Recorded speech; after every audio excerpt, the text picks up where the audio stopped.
Hello दोस्तों, हम सब आनुवंशिकता तथा उसके प्रभाव के अंतर्गत 1 से लेकर 10 तक अभ्यास प्रश्न में जो 1 से लेकर 10 तक का क्वेश्चन था उसे हम कर चुके थे। अब अगले जानेंगे 11वां क्वेश्चन से इस वीडियो में जानेंगे दोस्तों। तो 11वां क्वेश्चन दोस्तों लिखा है, बालक के सम्यक विकास के लिए निम्नलिखित में से किनका सहयोग सर्वाधिक है। तो उनके वंशानुक्रम तथा वातावरण जो होता है सब काफ़ी महत्वपूर्ण होता है एक बालक के सम्यक विकास के लिए दोस्तों। फिर उसके बाद 12वां क्वेश्चन है, वातावरण व बाहरी शक्ति है जो हमें प्रभावित करती है।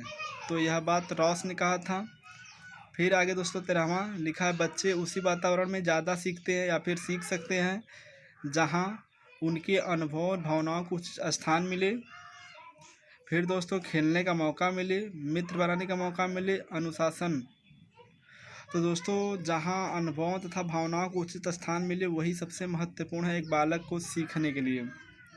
फिर दोस्तों लिखा है, आप दिल्ली के किसी केंद्रीय विद्यालय में शिक्षक है। आपकी कक्षा का एक छात्र अफजल हिमाचल प्रदेश का रहने वाला है तथा अन्य छात्र सुदीप केरल का मूल निवासी है। आप दोनों के रंग, रूप, स्वभाव आदि में काफ़ी भिन्नता देखते हैं। तो इसका प्रमुख कारण क्या है? वातावरणीय प्रभाव, विद्यालय में दोनों का शैक्षिक स्तर, या उसका आपकी शिक्षण विधि, या उपयुक्त सभी। तो दोस्तों इसका पहला ऑप्शन जो होगा वो सही होगा, इसलिए कि अलग अलग प्रदेश की का जो वातावरण होता है वो अलग अलग होता है दोस्तों। फिर दोस्तों 15वां क्वेश्चन लिखा है, बच्चे की आनुवंशिकता द्वारा निर्धारित सीमाओं के भीतर सर्वोत्तम संभावित विकास के लिए एक शिक्षक को क्या करना चाहिए। उसे बालक के परिवेश में सुधार करना चाहिए, उसे बालक को अधिक से अधिक पुस्तक पढ़ने की सलाह देना चाहिए, खेल कूद में अधिक से भाग लेने के लिए सलाह देनी चाहिए, या विकास के लिए प्रेरित करना चाहिए। तो दोस्तों इसका 15वां जो पहला क्वेश्चन है उसके परिवेश में सुधार होना ही सबसे अधिक महत्वपूर्ण है। फिर आगे दोस्तों लिखा हुआ है 16वां, बच्चे के विकास में उसके परिवेश का जो प्रभाव उस पर पड़ता है उसे हम क्या कहते हैं। दोस्तों बताइए, एक बालक के विकास में उसके परिवेश का जो उस पर प्रभाव पड़ता है तो उसे हम क्या कहते हैं? उसे हम कहते हैं दोस्तों पालन पोषण। परिवेश के प्रभाव मानव के डैश और डैश दोनों चरणों में ही महत्वपूर्ण है। सामाजिक आर्थिक विकास, समाज, विद्यालय में शिक्षा, प्रसव के उपरांत, परिवार, या विद्यालय के विकास में। तो दोस्तों इसका ऑप्शन नंबर जो तीसरा होगा क्या होगा? 17वां का सही होगा दोस्तों। 18वां दोस्तों लिखा, प्रत्येक छात्र स्वयं में विभिन्न है।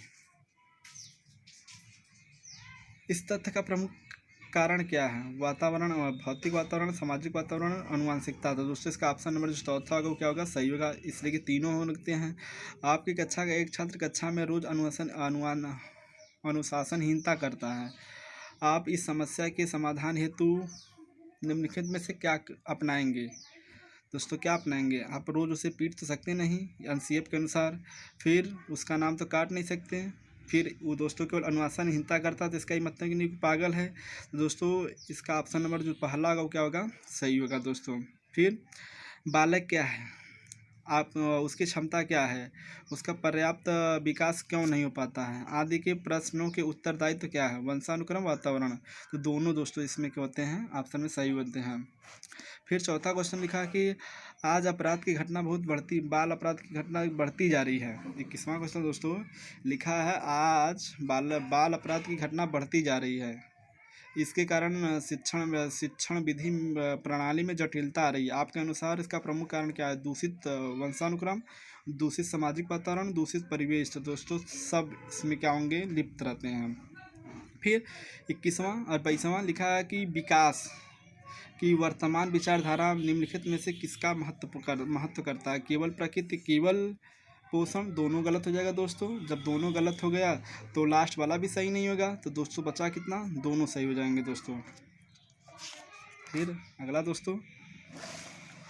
दोस्तों जानेंगे जो विगत वर्षों में पूछे जा चुके दोस्तों, काफ़ी इंपॉर्टेंट क्वेश्चन दोस्तों। इसमें लिखा पहला क्वेश्चन मतलब 23वां लिखा, आनुवंशिकता को डैश सामाजिक संरचना कहते हैं, स्थिर संरचना कहते हैं दोस्तों। फिर लिखा है निम्नलिखित में से कौन सा मुख्य रूप से आनुवंशिकता संबंधित कारक है? तो आंखों का रंग जो है एक आनुवंशिकता का कारण होता है। फिर दोस्तों लिखा है निम्नलिखित में से डैश के अतिरिक्त सभी वातावरणीय विकास को आकार देता। तो दोस्तों 25वां का ऑप्शन नंबर कौन सही होगा?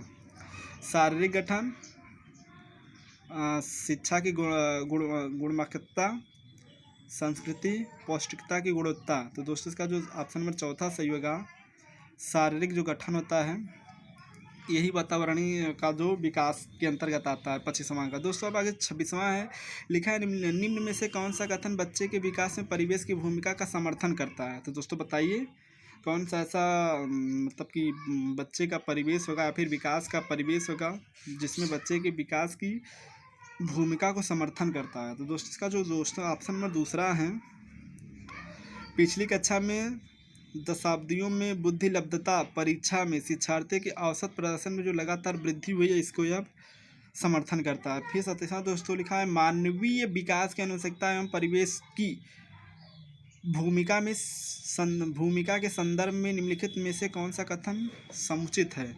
दोस्तों कौन सा कथन का समुचित है? पहला सही है आवश्यकता एवं परिवेश के लिए, या फिर विविधतात्मकता क्षतिपूर्णता के रूप में, या फिर परिवेश की भूमिका लगातार लगभग स्थिर रहती हो और अनुवंशिकता जो है जबकि प्रभावित हो व्यवहारवाद के रूप में। तो दोस्तों कौन सा इसका 27वां कौन सा ऑप्शन समझ सही होगा दोस्तों? तो दोस्तों इसका जो ऑप्शन नंबर पहला होगा क्या होगा? सही होगा। फिर 28वां क्वेश्चन दोस्तों लिखा हुआ है प्रकृति पालन पोषण वाद विवाद के संदर्भ में निम्नलिखित कथनों में से कौन सा आपको उपयुक्त प्रतीत होता है। बच्चा खाली स्लेट के समान होता है, बच्चे के आनुवंशिक रूप से उसका उस तरफ प्रवृत्ति होती है जिस तरफ होना चाहिए, एक बच्चे के व्यवहार का निर्धारण करने में, या वंशानुक्रम एवं परिवेश अभिन्न रूप से एक दूसरे में गुलथे हुए हैं। दोस्तों 28वां कौन सा ऑप्शन नंबर सही होगा? तो दोस्तों जो परिवेश और जो हमारे पास चौथा ऑप्शन में दोस्तों क्या हो जाएगा? सही हो जाएगा। इसलिए सही होगा कि दोस्तों इसमें होते क्या है, एक दूसरे में क्या होते हैं? गुलथे हुए, मतलब एक दूसरे में लिप्त हुए रहते हैं। फिर दोस्तों 28वां क्वेश्चन 29वां दोस्तों लिखा हुआ है क्या एक बच्चा इसलिए भाषा अर्जित करते हैं क्योंकि उनमें अनुवंशानुक्रम रूप में अन्य ऐसा करने की पूर्व प्रवृत्ति होती है, या उसके माता पिता प्रारंभिक अवस्था से उसे गहन रूप से सिखाते हैं। यह प्रश्न आवश्यक रूप से दर्शाता है, क्या दर्शाता है दोस्तों? 29वां का दोस्तों ये 3 ऑप्शन है। पहला लिखा हुआ है दोस्तों, यहाँ पे लिखा हुआ है कि क्या भाषा विकास एवं सतत प्रक्रिया है या असतत है। भाषा के विकास पर संज्ञान का प्रभाव पड़ता है। प्रकृति का पालन पोषण, प्रकृति एवं तथा पोषण पर बहस, बहुकारक योग्यता के रूप में विकास। दोस्तों जो प्रकृति और जो पोषण होता है उसका जो बहस होता है वही एक बच्चे के रूप में आवश्यक होता है। दोस्तों 30वां क्वेश्चन लिखा है किसी व्यक्ति को आकार देने में वातावरण के घटकों की कोई भूमिका नहीं होती है क्योंकि प्रत्येक व्यक्ति की वृद्धि उसकी आनुवंशिक संरचना से निर्धारित होती है। तो दोस्तों इसका कौन सा ऑप्शन नंबर सही होगा? पहला लिखा है ठीक है, नहीं है, नहीं है, ठीक है। कौन सा ऑप्शन नंबर दोस्तों सही होगा? बताइए अगर दोस्तों आपको पता है तो